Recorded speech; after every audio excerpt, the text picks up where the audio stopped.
தற்போதைய அண்மை செய்தி. பணிப்பெண் துன்புறுத்தியது தொடர்பாக திமுக எம்எல்ஏ கருணாநிதி வீட்டில் சோதனை நடைபெற்று வருகிறது. திமுக எம்எல்ஏ கருணாநிதியின் மருமகள் மற்றும் மகன் தன் வீட்டில் பணிபுரியும் பணிப்பெண்ணை துன்புறுத்தியதற்காக தற்போது திமுக எம்எல்ஏ கருணாநிதி வீட்டில் சோதனை நடைபெற்று வருகிறது. பணிப்பெண் சிறுமியை தாக்கியதாக எம்எல்ஏவின் மருமகள் மீது வழக்கு பதிவு செய்யப்பட்டு தற்போது அதைத் தொடர்ந்து திமுக எம்எல்ஏ கருணாநிதி வீட்டில் சோதனை நடைபெற்று வருகிறது. கூடுதல் தகவல்களை செய்தியாளர் முரளி வழங்க கேட்கலாம். முரளி, விவரங்களை பதிவு செய்யலாம். பல்லாவரம் சட்டமன்ற உறுப்பினர் திமுக எம்எல்ஏவான கருணாநிதி வீட்டில் போலீசார் விசாரணை மேற்கொண்டிருக்கிறார்கள். அதாவது திமுக எம்எல்ஏ கருணாநிதியின் மகன் ஆண்டோ மதிவாணன், அதே போன்று மருமகள் மெர்லினா ஆகிய 2 பேரும் திருவான்மியூர் தனியார் குடியிருப்பில் வசித்து வருகிறார்கள்.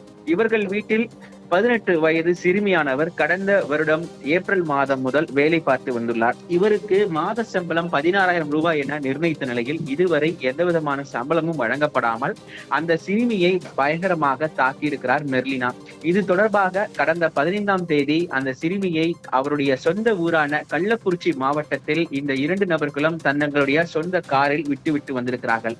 இதனை அடுத்துதான் அந்த சிறுமியின் கை, கால், முகம், கழுத்து உள்ளிட்ட இடங்களில் சூடு வைத்த காயங்கள் தெரிய வந்திருக்கிறது. இந்த அடிப்படையில் சிறுமியின் உறவினர்கள் உடனடியாக உளுந்தூர்பேட்டை மருத்துவமனைக்கு அழைத்து சென்றிருக்கிறார்கள். இது தொடர்பாக அந்த சிறுமிக்கு மருத்துவமனையில் உரிய சிகிச்சை வழங்கப்பட்டிருக்கிறது. மருத்துவமனை கொடுத்த தகவலின் அடிப்படையிலேயே போலீசார் வழக்கு பதிவு செய்திருக்கிறார்கள். குறிப்பாக SC/ST ஆக்ட் என்று சொல்லக்கூடிய வன்கொடுமை தடுப்பு சட்டம் உட்பட 5 பிரிவின் கீழ் வழக்கு பதிவு செய்யப்பட்டிருக்கிறது.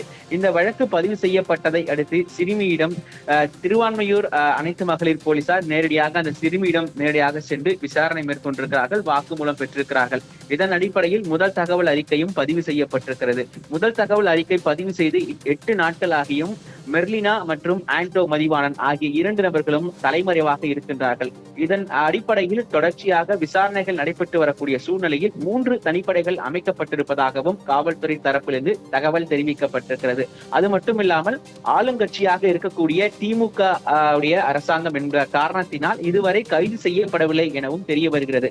அதன் அடிப்படையில் போலீசார் திமுக சட்டமன்ற உறுப்பினரான கருணாநிதி வீட்டில் விசாரணை மேற்கொண்டுள்ளதாகவும் ஒரு தகவல் வெளியாகி இருக்கிறது. அது மட்டுமல்லாமல் நேற்றைய முன்தினம் மெர்லினாவுடைய தாய் தந்தையர் வீடானது பெசன்ட் நகரில் அமைந்திருக்கிறது. அவர்கள் வீட்டிலும் போலீசார் விசாரணை நடத்தியிருக்கிறார்கள். இந்த விசாரணை தொடர்பாக தற்பொழுது திமுக எம்எல்ஏ கருணாநிதி வீட்டிலும் தொடர் விசாரணை நடத்தப்பட்டு வருகிறது.